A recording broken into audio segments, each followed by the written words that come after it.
Yes, sir. Welcome to another episode of a special Chop Shop podcast.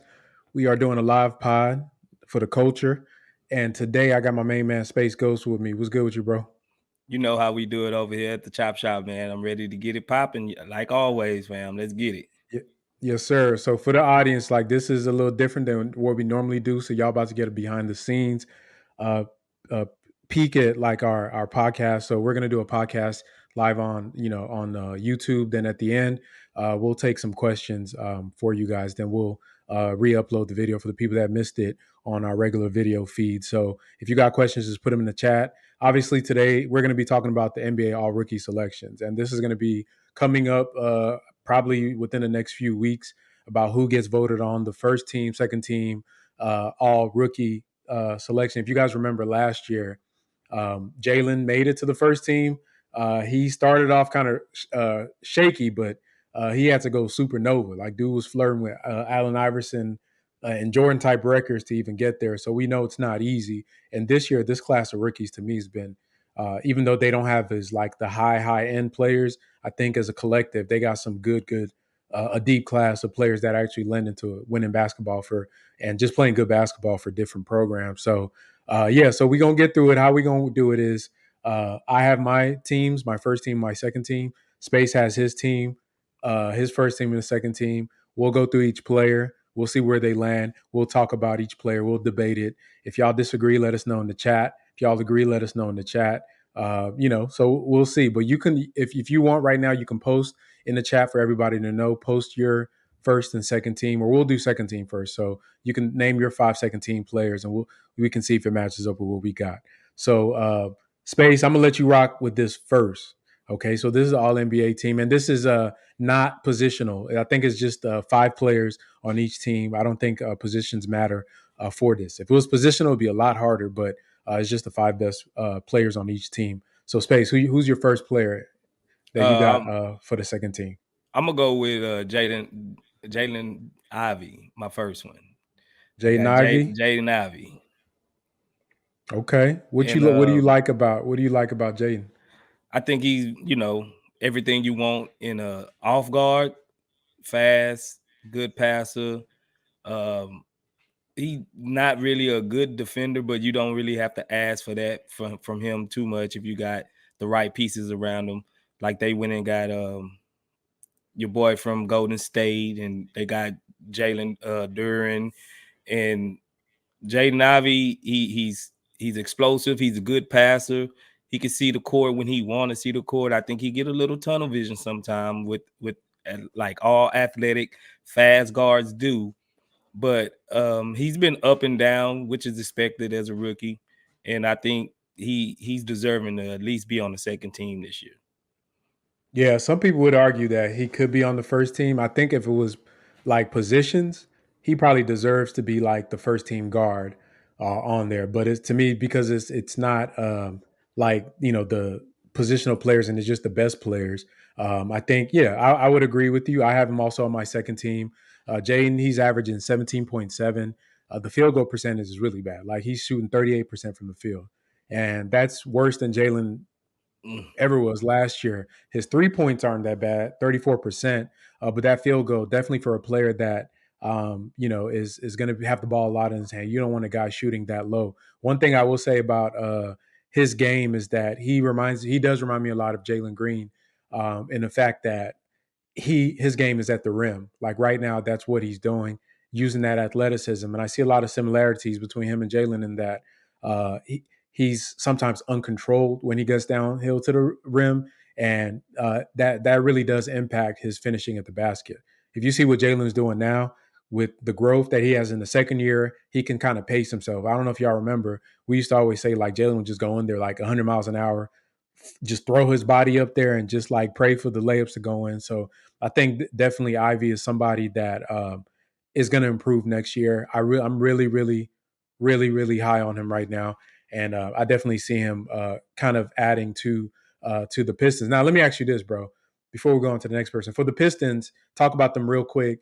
They have Cade coming back. They have Ivy coming back. If they land in the second pick, do you think they should draft Scoot? No, I don't think so. I think they probably need because they were shopping. Oh, they got rid of what's the name that was there at the beginning of this year. Man, I didn't slipped on his. Sid, what's his name? The French kid Yeah, they got rid of or him. Bay? Sadiq Yeah, Bey. I know they Sadiq got rid of Bey. They Sadiq Bey. got Oh rid. no, okay. So I think they need a three. I think they'll be good with drafting probably a Sewer or because I don't see no other three or even maybe Brandon Miller. I think Brandon Miller probably fit over there pretty good. So I think they'll probably go to the three spot if they was to ever get the top two pick, even maybe even a top three pick. I think they'll get Brandon Miller. So if they do, let's say they land on two, if they don't draft the guard, because I mean I don't know. To me, I think they're really high on Cade, but then obviously Ivy also is really high. Do you see opportunities for teams lower end to try to trade away? Then make a trade or make a move for that second spot. I mean, I'm sure there are a lot of teams that would give up the world to get Scoot Henderson, especially if Detroit isn't in the game for that. I think they'll keep the pick. I think they're gonna want to win um next season coming up because they're right Right. because they should be winning now, but K got hurt, and I think they're kind of starting to feel the pressure from the fan base and everybody, especially with their coach. They're not happy with the coaching, and if they was to get a good plug and play player, I think Brandon Miller probably got the one of the highest floors in this draft, and I think that he'll come in ready to win and ready to be competitive. So I think they'll keep the pick because they've been in a tanking situation or a rebuild for a while. They're like I said, they're probably on par with us, maybe a step above us. Where I think they was really wanting to compete this year, but the Cade Cunningham injury just kind of set them back. And I think next year they're gonna be ready to go, and they're gonna. I think they'll keep the pick. Okay. Okay. All right. All right. So Ivy, let's just list that down as one of the team members for the second team. All right. Who's your next pick, bro? You can rock first. Second on this one. You can go. I got Mark Williams. I got Mark Williams.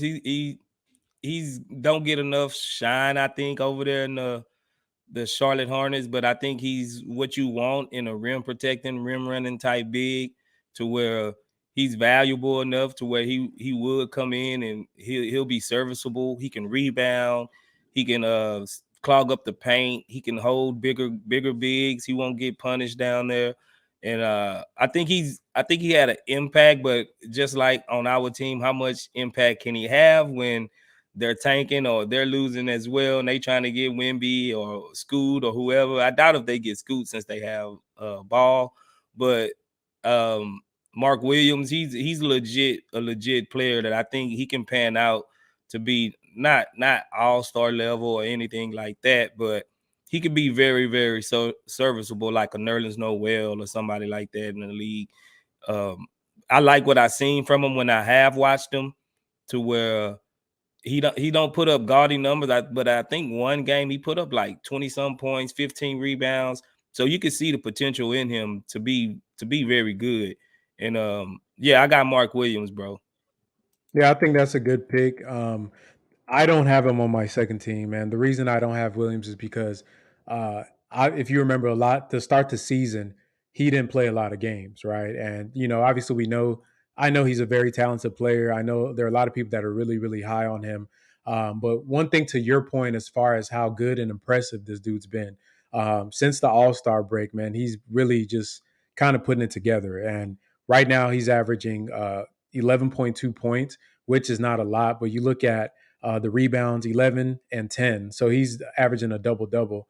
And on a Charlotte Hornets team that is garbage, they're not they're pretty much on par with us in wins. He's a plus 1.5. So that means when he's on the court, the team is winning.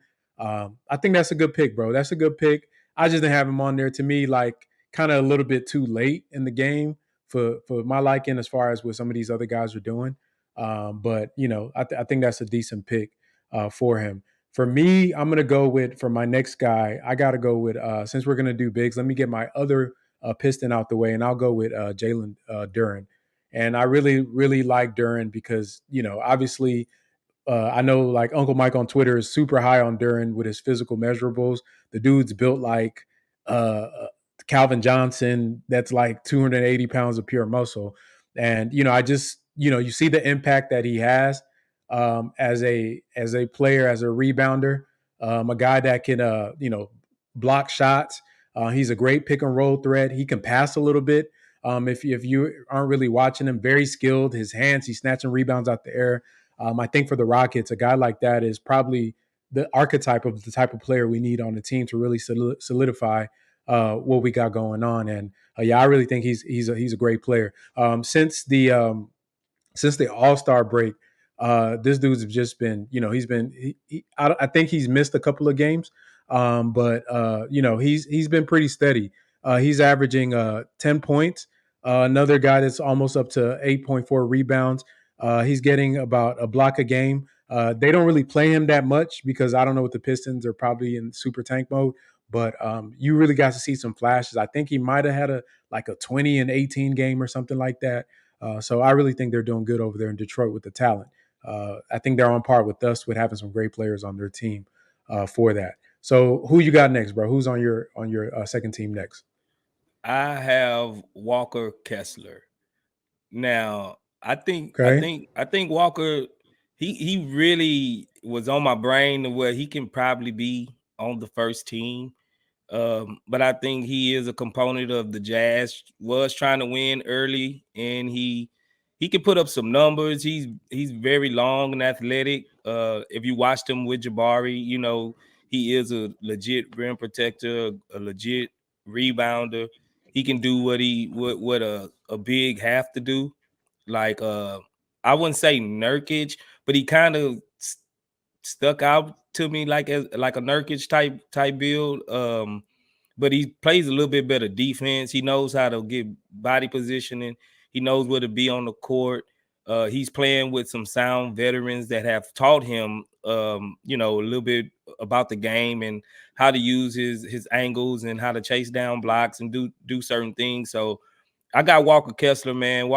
Kessler, he's solid, bro. He was one of my man, I should probably put him on the first team, but I'm gonna chalk it up to where he's talented. He got talent around him to where maybe it probably made him look a little bit better than what he really is. So I kind of took a little -1 off of him for that. So yeah, I put Walker Kessler at number 3 on my list. Mm.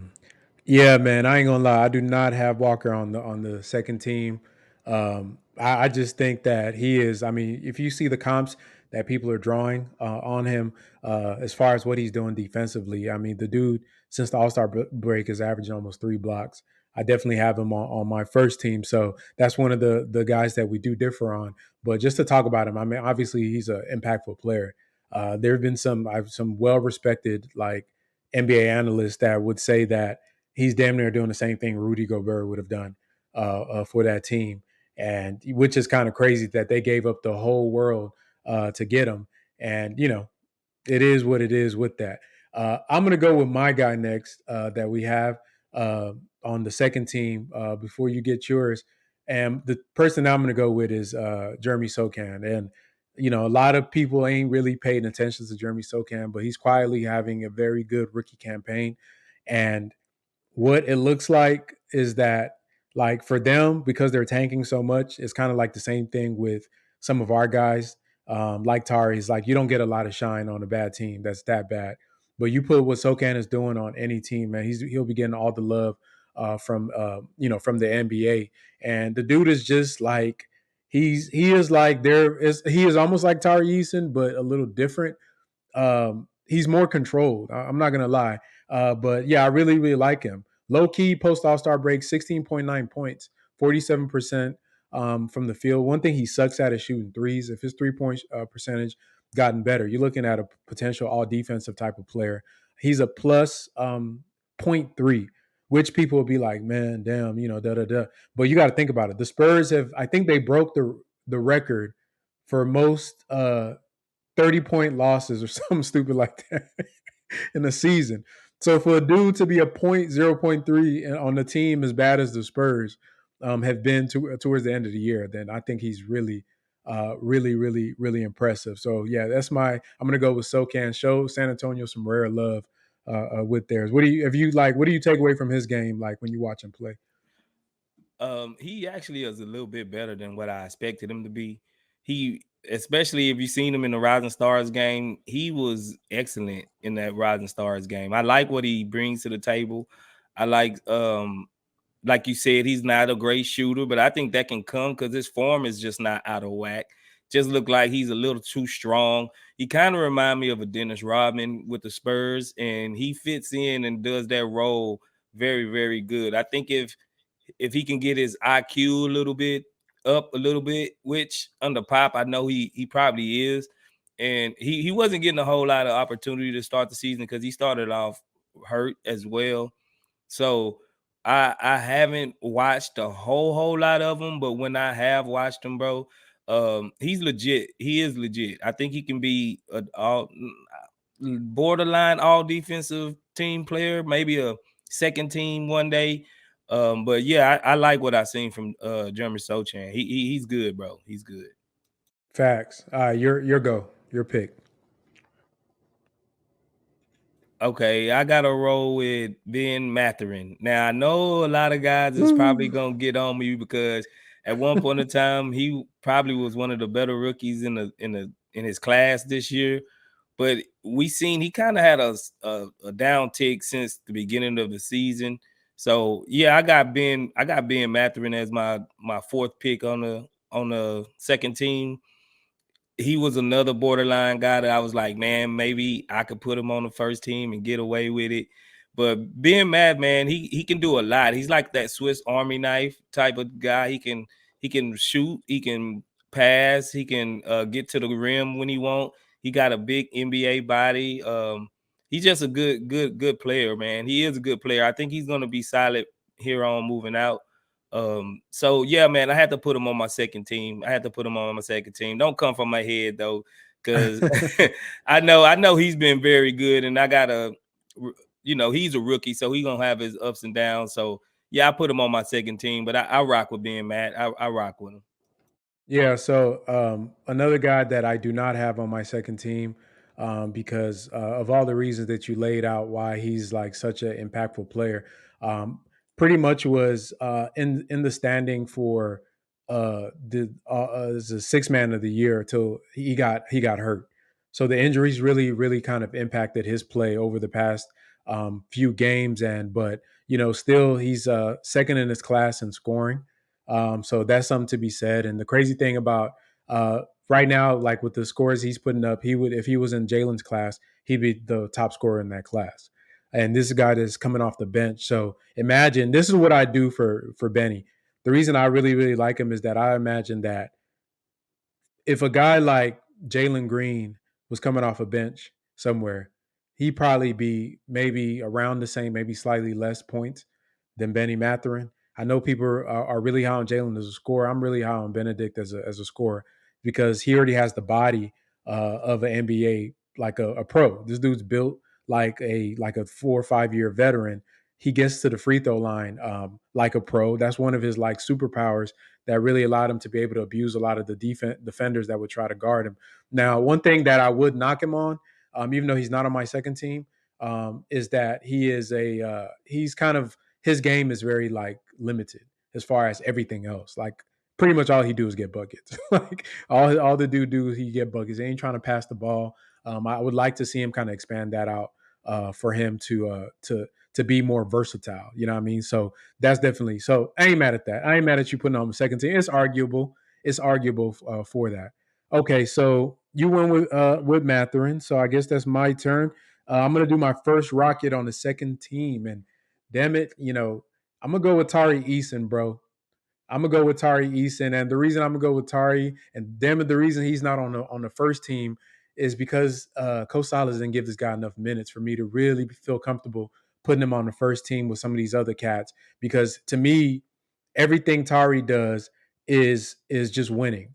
He impacts winning on the team to me more than anybody else does, and he's a positive player. All the net ratings for the Rockets, all the highest net ratings are Tari's net ratings. He's almost a zero he's a minus 1.9. That's really significant to me on as bad of a team that we have. But like I said, only playing under 20 minutes per game really makes it hard for me to put him on that team. But yeah, I'm gonna go with Tari Eason. Obviously, you guys already know how much I love him.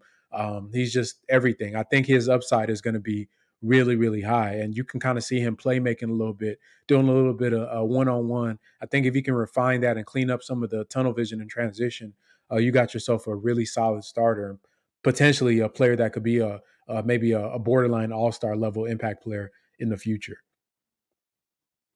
Yeah, bro. I also got Tari on my for my last starting five on the second team. Pretty much for everything that Juden laid out. He didn't get enough minutes for really to garner a first team. He is a little bit rough around the edges. I think he can kind of refine and home his game a little bit more. I think if with the more opportunities he would have had, I think he would have had better numbers. So yeah, I got Tari. He's a great on-ball defender. He's a great rebounder. He can pretty much create when he want. His finishing is a little bit sometimes, but yeah, I had to put him on my second team as well. We love Tari Eason over here for the Houston Rockets, so yeah, I got my man Tari Eason to round out my five on the second team. Okay, so you got your five. I guess I got to pick my fifth player, and yeah, it's gonna get a little funny here. Yeah, I ain't gonna lie, man. Guys, I try to like figure a way to do it. I try to find a way to make it make sense. I try to find a way to, you know, look at the stats here and there, but there's nothing that I could do about this, man. I got Jabari Smith on the second team, all rookie. And the reason, bro, like there, even though like if you look at his numbers, obviously you've seen some of the arguments people have said to me about like his numbers. Like he's like I think third in rebounds in his class. He's his points is not like the highest, but he's fifth in points. He's like in the mix for everything. To me, the problem with Jabari that I just is just how bad he started, and I can't, in good faith, put him on a first team All Rookie team with the how poorly he started the season. Obviously, if he'd been playing even 70% of what he is playing now all season, he'd be automatic because we know that he's a player that has a lot of upside. But I think right now we're just starting to see that upside, and it doesn't really show me, like over the year that this is a guy that you just have to have on there, honestly. And I'll give you an example of that. His plus minus is -7. Compare that with Tari Eason, who's a -1.9. Same team, you know what I mean? And you would think as a team as bad as ours that Tari playing with the seconds, that'll be a easier thing because usually we lose in those moments. But Tari is just when he's on the court, he wins. And honestly, I think if he was getting the usage Jabari was, he would be a first team all rookie team. And honestly, I do want to kind of pause here for Jabari because I know you have him on the first team. But let's talk about real quick, like the impact of something like this. And I do blame like our coaching staff for this. First of all, this dude had to learn how to play in the NBA basically on his own. You heard what JJ Redick said about basically he's in the middle of the ocean without a life craft. He's just out there basically sink or swim, and he damn near almost drowned. But luckily, you know who stuck out a hand and grabbed him? His old daddy, Mr. Jabari Smith Sr. came to the aid of his son. They started working out together, and that started translating to the court. And we got to see Jabari start to kind of turn the corner. And I think obviously to me, I have a theory about the post All-Star break, bumping a lot of these guys that get comfortable and everything. But when you have, to me, bad development, bad structures on a team, it leads to stuff like this happening. Now, maybe politically in the NBA, like because he's a third overall pick, they're gonna pick him to be on the all rookie first team just out of some like, well, we can't do him like that. But honestly, I can see how he can be on the second team. Like I can understand people put him on the first team, but to me, like there's a case for him to be a second teamer, and that makes sense. But you have him on the first team. That could be your first team pick. What do you think, or what do you like about Jabari to be on the first team? Yeah, I agree with all of that you just said, but I would have to say I put him on my first team because of those reasons. Because Silas was holding them back. because we seen in spurts when he finally get his shot together, he can be very, very good, impactful. His driving is a little bit better than what I thought. His passing is coming along, and I think he was just hamstrung by the organization and by the Rockets and Silas, just because, like you said, they was just hanging him out to dry. But we seen once he got his confidence up, he looked better than a lot of rookies. I think he's been playing the best out of the rookies this last 2-3 weeks. So yeah, I have to, and he's only 19. He's still gonna be 19 this whole season. He's gonna end this season 19 years old.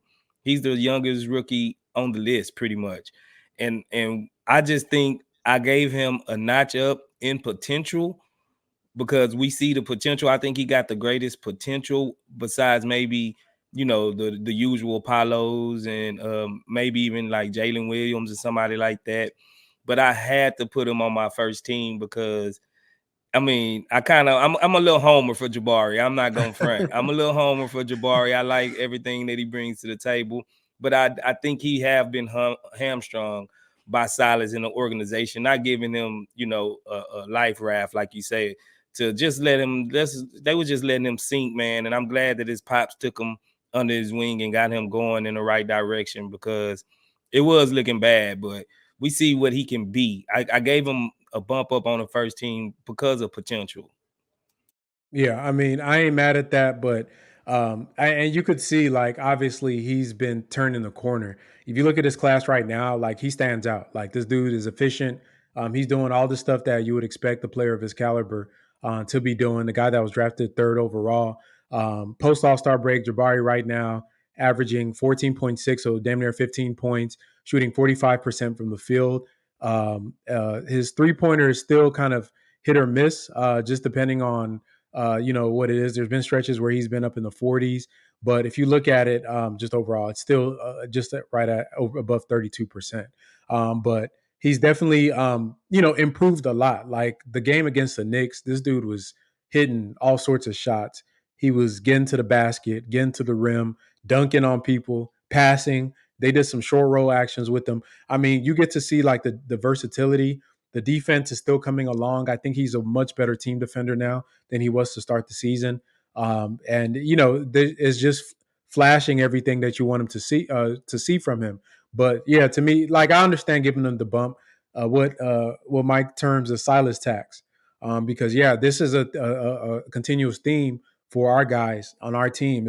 It's always our guys that they come in and the first half of the year they look like the worst players in the NBA, and it's Jalen this year. And if Coach Silas is the coach next year, and we draft a player and they look this bad, man, it's not a coincidence. It has to be something with the system, man. But obviously, if we were talking about an all potential team, he'd be Jabari would be on my first team for that. On my first team for that. So that was I guess that was my last second team. So my second team, let me just go over mine: Jabari, Tari, Jaden Ivey, Jalen Duren, Jeremy Sochan. Your second team: Kessler. You had Mathurin, Mark Williams, Ivey, and Tari Eason. So now we're gonna go to the first teamers and who you got on your aside from Jabari. Who else is on your first team? I got the boy Keegan Murray from the Sacramento Kings. I got him as I guess the first team wing three and D wing type guy. He don't really play D too much, but I think he brings a lot to the table as far as offense. His shot is almost like money. He's a real 3-level scorer. He's been good for the Kings. I think he is a benefit of the system over there too, because they run a system that he really fits into. Everything about him right now I can't really knock. So yeah, I have to put Keegan Murray up there as my second on my first team because I like what he's doing. I like that he's been clutch. He's been clutch in the clutch. He's been hitting big shots when the Kings needed him to. You can tell his teammates trust him. Sabonis, he'll feed him. De'Aaron Fox, he'll feed them when they see him. He have the hot hand, unlike what we do over here. When guys get hot, especially when he gets hot, they find him because he's a knockdown shooter, and I think that's something that translate at any level of the game to where shooting if you can't even run half the time, if you can shoot, you'll be able to find a spot on the NBA roster.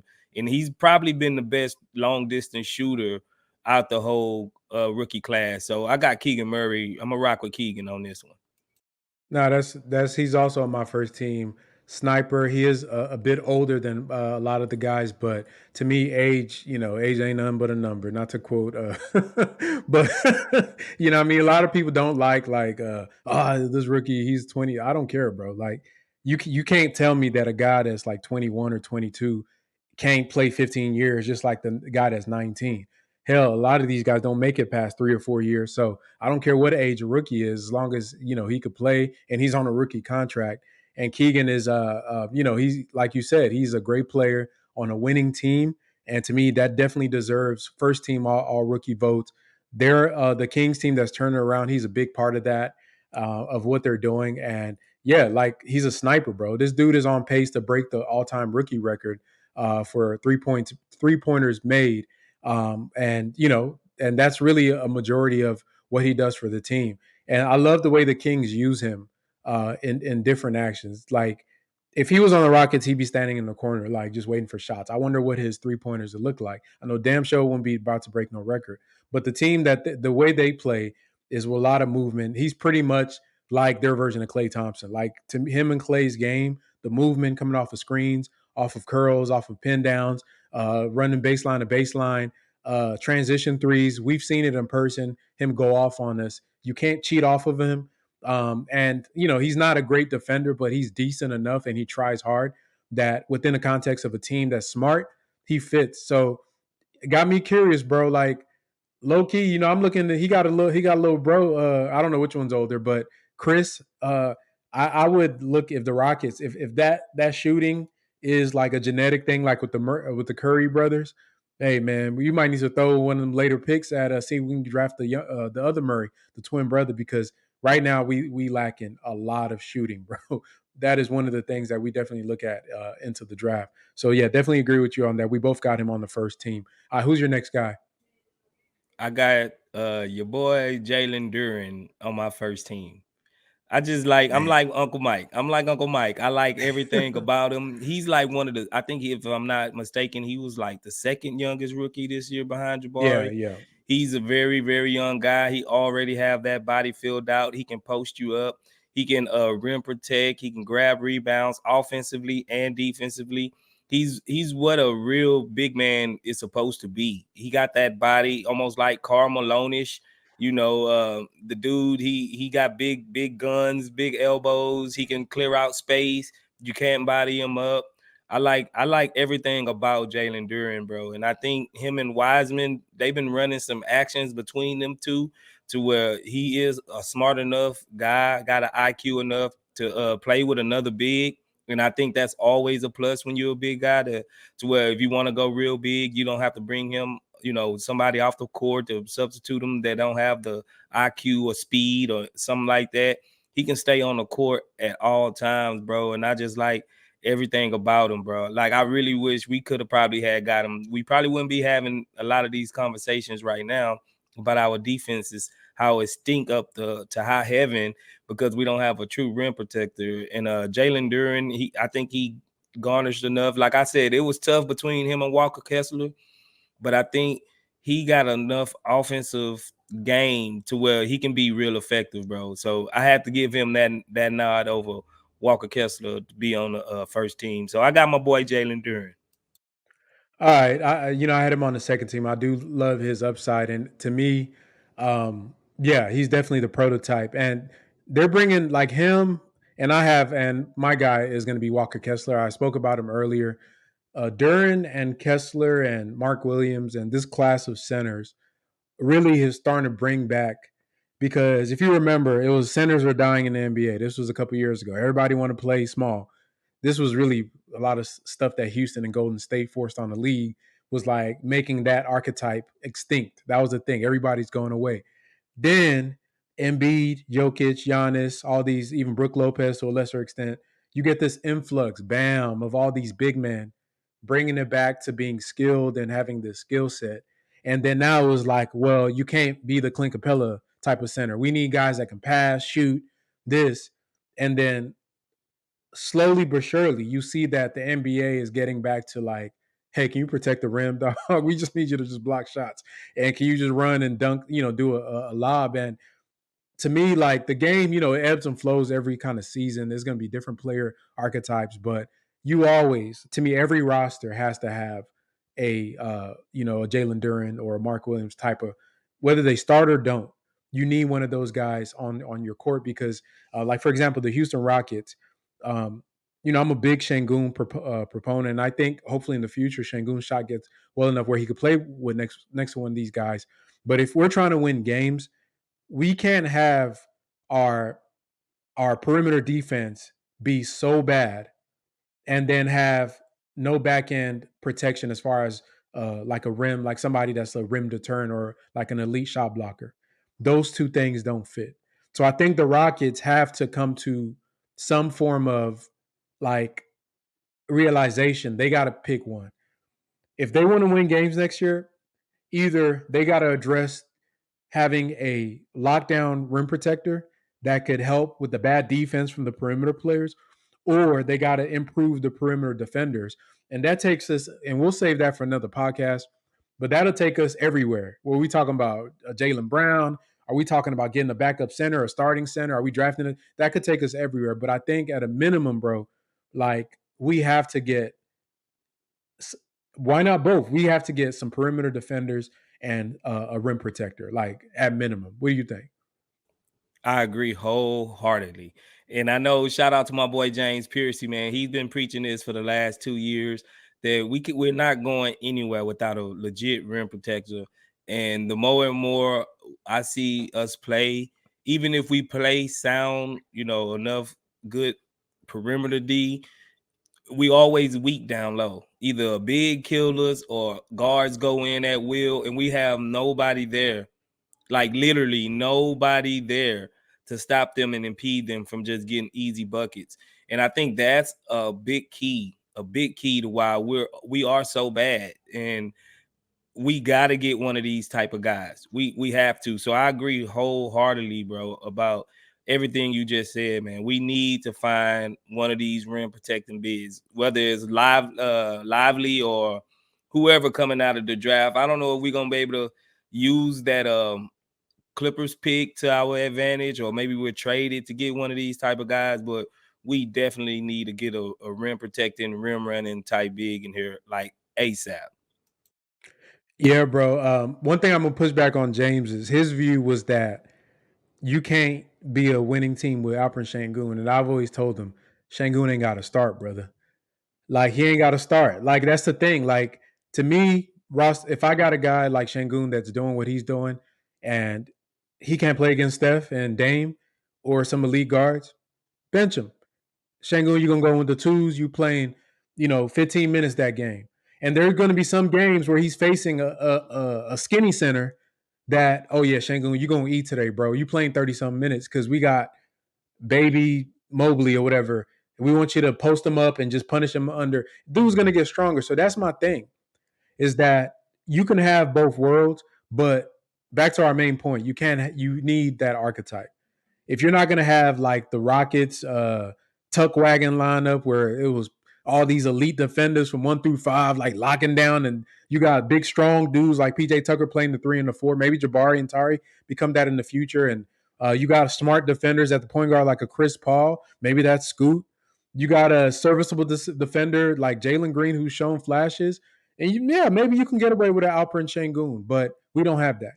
And if our goal is to win next year, it's really hard to see that come into fruition. But I think we need that archetype on the roster. Okay, so the next guy on the first team. So you've gotten Duren and Murray, and I've gotten Walker, Kessler, and Murray as well. So I'm going to go with my third pick on the all rookie first team. This one should be unanimous. Jalen Williams, J Dub from Oklahoma City. This is one of my favorite basketball players in the NBA right now. I don't know if you guys as Rockets fans haven't watched Jalen Williams play basketball, do yourself a favor and catch the next OKC game. This dude is special, man. I'm talking about high IQ, high feel.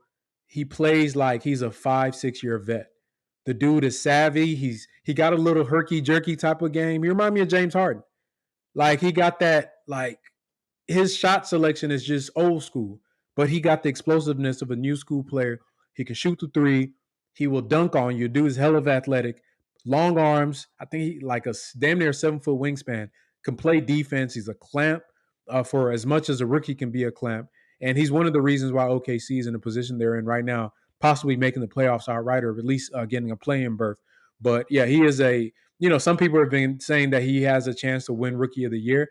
I can see that. It's a discussion, but if you look at it in totality, Paolo been balling the whole season. And if the only thing you will say about Paolo is that he's not shooting the three great, but even if you look at his numbers, like post All-Star break, and we'll get to Paolo when we get there, the dude is averaging damn near 20 points a game, shooting 44% from three, from twos and 32 from three. That's damn near Jabari's post All-Star break number, scoring more points, and he's just a better player right now.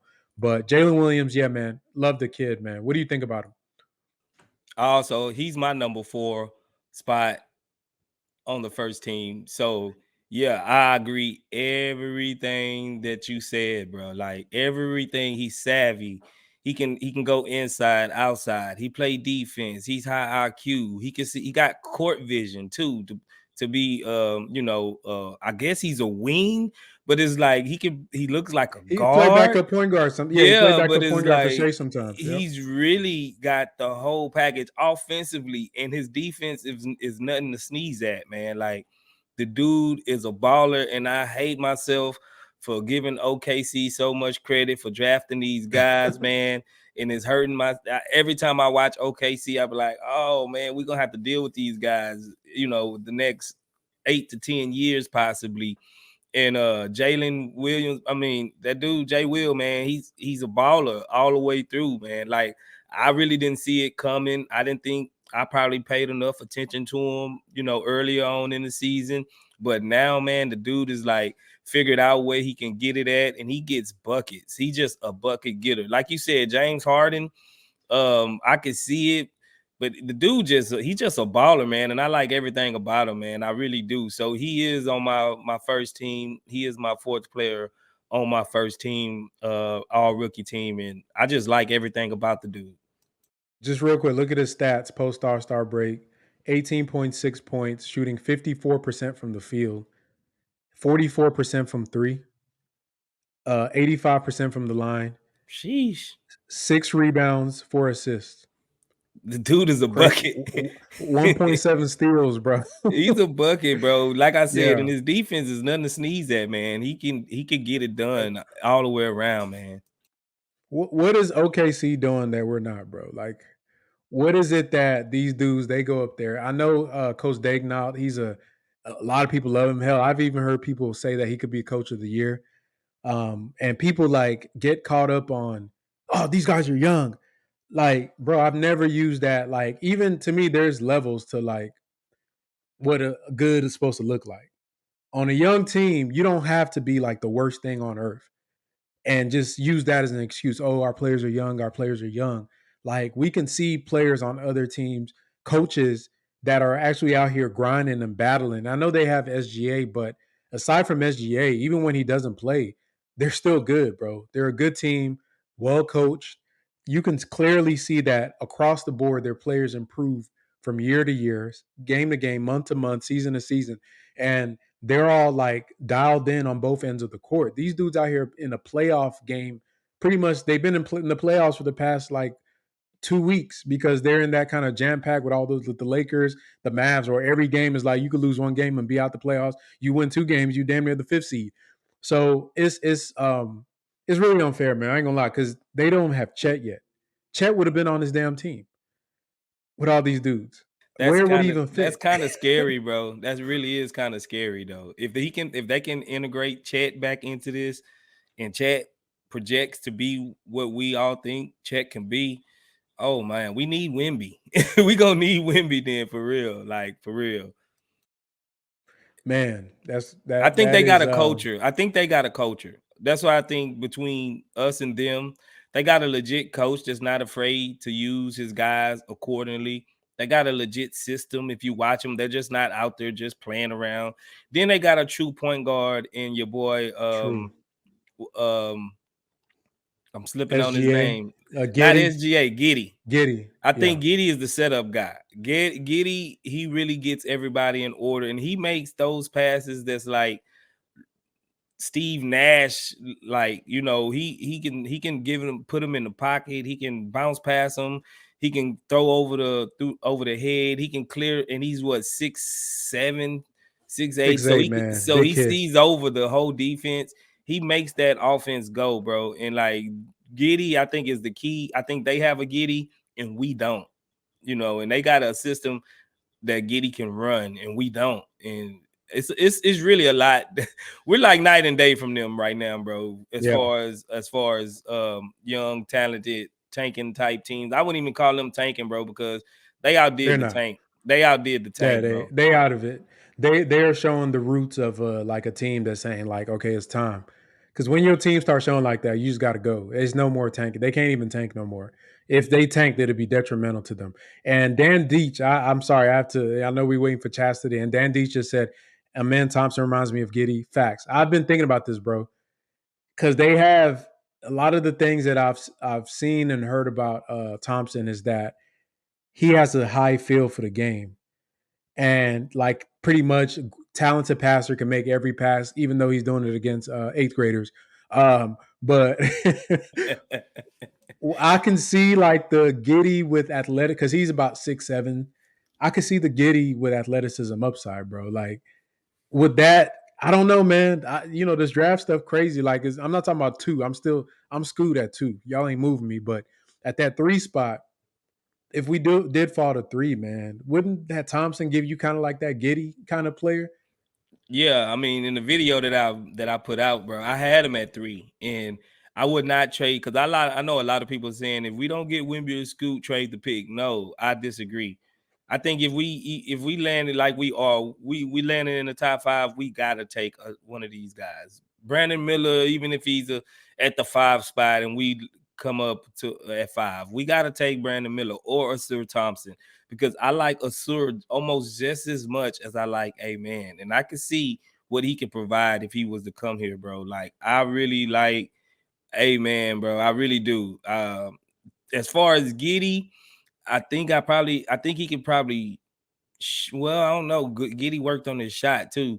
I think he can become that archetype. I think he could be Giddy in 2 years, you know. So yeah, I agree. I agree with that, man. I'll take Amen at 3. That's facts. All right, so you already know. My next player is going to be Ben Mathurin. So we kind of talked about him already. I love Ben. Gets to the line. I think he's going to be a great player. Needs to expand his total game to really be more impactful next season.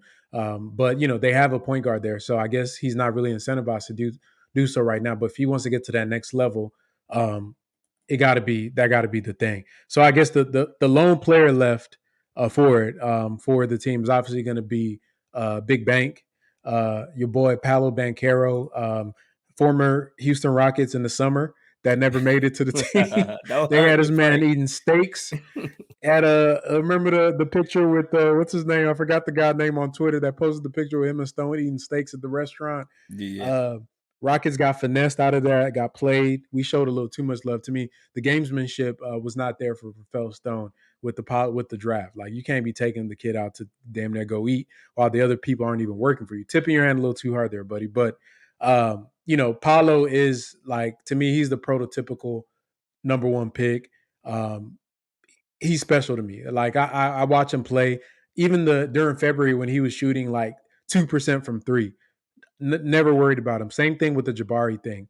He has a lot of the same upsides Jabari does. He's just ahead. You know what I mean? He's just ahead. They're both 6'10, 6'11. Paulo's bigger. He's already got an NBA body. He can score from multiple places. And the thing that he has over Barry is that he can initiate offense. The guy runs pick and rolls. He's a talented passer. He can post up, can finish inside. He can, in the future, he's going to be a great small ball five. That 3-point shot is going to get there. And yeah, he can score and he gets to the free throw line at will, bro. So, and the defense, I know that was a knock on him coming out. It's kind of over, it's overblown in my opinion. Like he's a bad defender. he's no more a bad defender than any other rookie. So he's not like a Dacian Nix or somebody out there. Like some people try to make him say he can hold his own, bro. So yeah, definitely Paolo. He's averaging uh, right now. Let me see what his averages are. Post All Star break, 20 points, shooting 44% from the field. Him and Jabari have the same 3-point percentage right now at 32, and he's averaging 7 rebounds, 4 assists. I mean, special. That's ain't really too much to say about Paolo.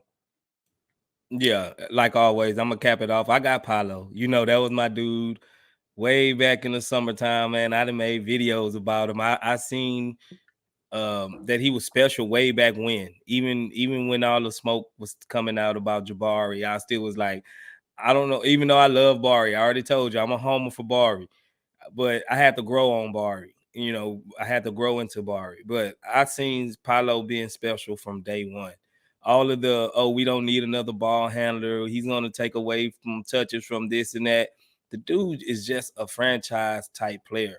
He can probably be an MVP one day with what he brings to the table. I wouldn't go as far as like LeBron, but bro, he got that upside to where he can just be straight your whole everything. He can score, he can pass, he can if you work on his 3-pointers, then he'll be able to stretch the floor a little better. Everything about him screams franchise player, bro. And he haven't disappointed pretty much the whole season till of late. Every rookie take that dip in January, February. And he took his rookie dip in January and February. But for the most part, Paolo is that guy. He went number one for a reason, bro. And I can't elaborate more past from what you said, man. You could just look at the numbers and they speak for themselves, bro. Like Paolo is a legit franchise player, bro. Facts. All right. So before we go, I did want to touch on the story from Brian Windhorst that broke.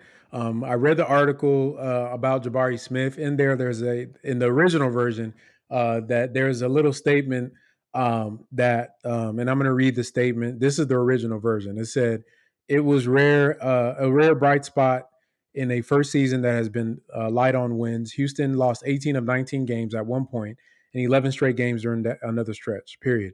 At one point, Silas broke down in tears after a game because he felt he could not reach his players. One of the team then veterans, Eric Gordon, said in January there is no improvement. When summing up the state of the Rockets, not ideal for any young player to find positivity in early struggles. Now, the updated version of that article has been like really sanitized to remove. They took out the whole sentence about Coach Silas and took out the positivity thing. Like they basically just took out like anything. And I think people are focusing on the wrong part of this. Like everybody's like, oh man, he was crying. It wasn't in 2023, it was in 20. It doesn't matter, bro. Like that whole section of that the article, if you look at it in a big picture, it was a hit piece on Coach Silas, basically trying to justify why Jabari struggled, right? They talked about Eric Gordon's comments. They talk about all the losing. So the general flow or the reason that paragraph was within that article about Jabari Smith was not about Steven Silas. It was a justification for why he was struggling. Let's look at what they said initially. The losing made him struggle because it was just who's the losing on? It's going to be the team and the coach, right? The direct thing about Coach Silas crying post game. Now he did cry post game. They later clarified that it was in 2021, but to me, that's not even the story. The story is the comment that came after that because he couldn't reach his team. So this whole article's or that section is basically to say that the reason Jabari struggled was due to the coaching. And the question I have, you could argue about when it was, but overall, it's saying basically the team sucked and the coaches suck. And the reason he struggles is because of that. The question I have for that is that one, with stories like this that are national, somebody has to clear it from the team. You don't get access to Jabari Smith, and you don't do a story without getting the team to look at it and give you comments and things like that. Who does this benefit? I think that's the question that we have to ask. Who does this benefit? To make Coach Silas look incompetent. Now, you've seen all of us point out a lot of the incompetencies that he has, but in the article stuff, I think people are getting caught up in the minutia of that single sentence. Step back and look at it. There's a national article talking about Jabari Smith's turnaround, and there's a paragraph in there saying why he was struggling early, and a lot of pretty much everything that they said had to do with coaching. Who does that benefit? That's what people need to ask themselves, bro. What did you think about this whole thing today? I mean, it wasn't a surprise to me. I think Silas cries every day after every post game meeting, bro. Like every post game interview, it looked like he's about to cry in the car. So, like you said, I didn't. Once you get behind or dig a little bit deeper than that, I think he had to. This Windhorse had to get clearance from somewhere. So this could be almost a justification for Stone to get rid of Silas, because it's still another. If you look at me, I've been saying all along that Stone has just been leaving Silas out to dry. Now this is another reason to get rid of Silas for Stone, and I think Stone is the one that can benefit from it, or either Tillman. Either way, it's the organization. A player can't benefit from this. The other coaches is not going to benefit from this. Who stands to benefit, bro? In my eyes, it's the organization. So it looks like Silas is going to be the fall guy, just like we all predicted. He is a bad coach on certain levels, just like we all been saying. So I had no problem with this whole article, bro. And we all been saying it's because of Silas that Jabari's been struggling. It was because of Silas that Jalen was struggling. He just sticks them in the corner and let them find their way out. And that's not the way you're supposed to do young rookie guys. You got to have some type of plan for them before they even step through the door. You should already been thought of 4 or 5 plays of what their skill set can bring to them, to the team. And Silas did none of that. So I think it's all gonna bear down on Silas. Yes, he's gonna be the scapegoat, or really is it a scapegoat? Because usually a scapegoat is innocent and they just put the blame on him. I think the blame is falling at the feet of the deserved participant. It is Silas. And I have no problem with Windhorse, even though I think he can be a little bit of clickbaited sometimes, and he rides certain players a little bit hard sometimes. Like he give other players a pass sometimes. But yeah, I think far as this particular report, it was right on the money, bro. It's everything the Chop Shop been saying, and more than half of the fan base been saying for the last 3 years. So yeah, I think Silas cried. I think he always be crying. I think he cried more than that time. I think especially during these 15, 16 game losing streaks, I think he always crying because he just looked like the type of guy that kind of wears hard on his sleeve. He don't have that thick skin where, hey, I believe. But as far as the organization, I think the organization leaked this just because okay, you know how when you see a pretty girl or you think another girl giving you the eyes, you try to find any reason why to get rid of the girl you with. You know what I'm saying? Honestly though, bro, but to me, like you don't even need like there's a million reasons. They could Yeah. pick one, pick two, pick three. Like there's so many reasons why this dude should have been let go. And you know, I don't even know. Like even in this, the whole thing, if you're gonna like do a hit piece and try to blame, and to me, this started with that Eco article during the trade deadline where Stone was basically talking about how he's viewed their performance. The one where he says that people say we don't have a plan, we have a plan. He basically compartmentalized all the stuff he does as far as getting assets in the building, getting players in the building, and doing all that, and then left the development and all the player part out. He just left that to the coaching staff. So he already separated himself. Him and Coach Silas, their parties have been having this weird kind of media Cold War thing where he's getting interviewed and he'll say, well, you got to let a coach finish it out. Then on another interview, they'll ask Stone about Silas and he'll be, yeah, we work together and we'll see how that goes. So it's just like, to me, this is all. I think, yeah, his father's passing complicates things as far as on a PR thing. On a personal level, yes, his father passed, and there was a lot of discussion about let's say he did cry after a game. Is it justified because his dad died? And my response to that is no. Like, just because something happened to an individual, I mean, welcome to Earth, bro. And God rest his father's soul. And I'm not even making light of that, but I'm just saying, like, we all get up and go to work. And if you're a supervisor over people and you're over a group of people and you're a leader, one of the things that you can cry. It's okay to cry. Like I pointed out, Dick Vermeil cries all the time. If you guys watch football, Dick Vermeil, he'll start crying. Hell, it's the start of the game, you just start crying. The difference is that when the qualifier, and this was not recanted, and I think it's still significant that they didn't recant this part. The qualifier for the reason he was crying was that he couldn't reach his players. I don't give a damn what year that was. As a coach, that should never be an option for you to cry because you can't reach your players. That's basically, I'm in over my head. Children cry because they can't talk, right? Obviously, we cry we don't have the words to express the emotions we have.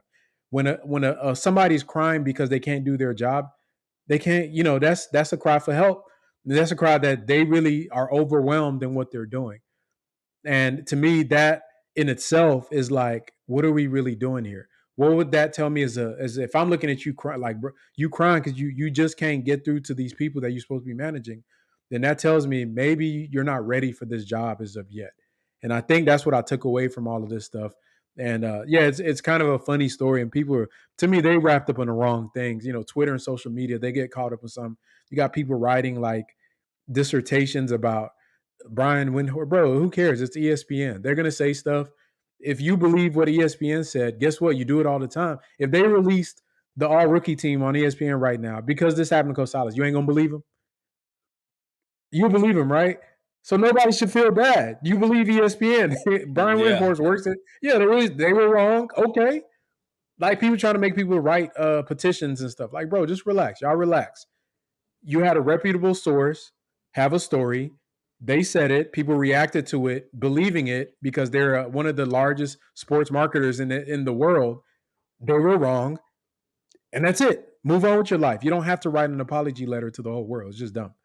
But yeah, if you ain't got nothing else on there, bro, I think we getting on an hour. We could probably wrap it up here for the pod section. I We'll see go into JNRZ. I mean, they was talking about how Jacob was marking Silas. So you can see, you seen that Jacob clip, he coming out marking Silas, talking about, yeah, clap, it's okay. Bro, what we call him, Coach Clap. Even the But players see him as that. Gub came out and said that it was Cap. Man, that's Cap. We know what he was talking about, bro. We seen him, dog. He was talking about Silas, dog, because that's all he does. That's his theme. He claps, bro.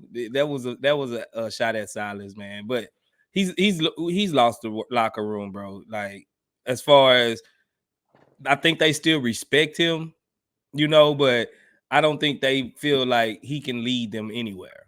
I don't think they feel like he can lead them anywhere, bro. He's like the fun, goofy uncle that comes over at Christmas time and he play hide and go seek with the kids and all that. Like he just aloof. And Silas, he just not cut out to be a leader, bro. So yeah, man, I think it's been overdue. It's time, bro. It's time for him to go. Yeah. I don't, I think maybe, I don't know. The Gub thing was weird. Cause I'm trying to think like, okay, so if he's not, who the hell is he making fun of? Who does that? He keeps saying it's Cap, but give us an explanation, bro. What was you doing? What is that? Is there a guy in the crowd that's doing that? That's clapping you on? Is there a team? Is that an inside joke? If it is, who's it about? Like, you can't just say it's Cap. And then he's like, you can't even see, I can't even see Coach Silas from my view. I'm like, bro, come on. Bro, he sees Coach Silas right there. I ain't gonna even get to it. We know what it is, bro. We know what it is. He might end up in the Australian Basketball League if that do come out. So appreciate everybody for coming through, spending a whole hour with the Chop Shop crew. Space, anything before we go? Nothing. CSGs, we all we got, man. You know how we rock over here, man. Appreciate everybody for coming through. Like always, baby. Y'all the real ones.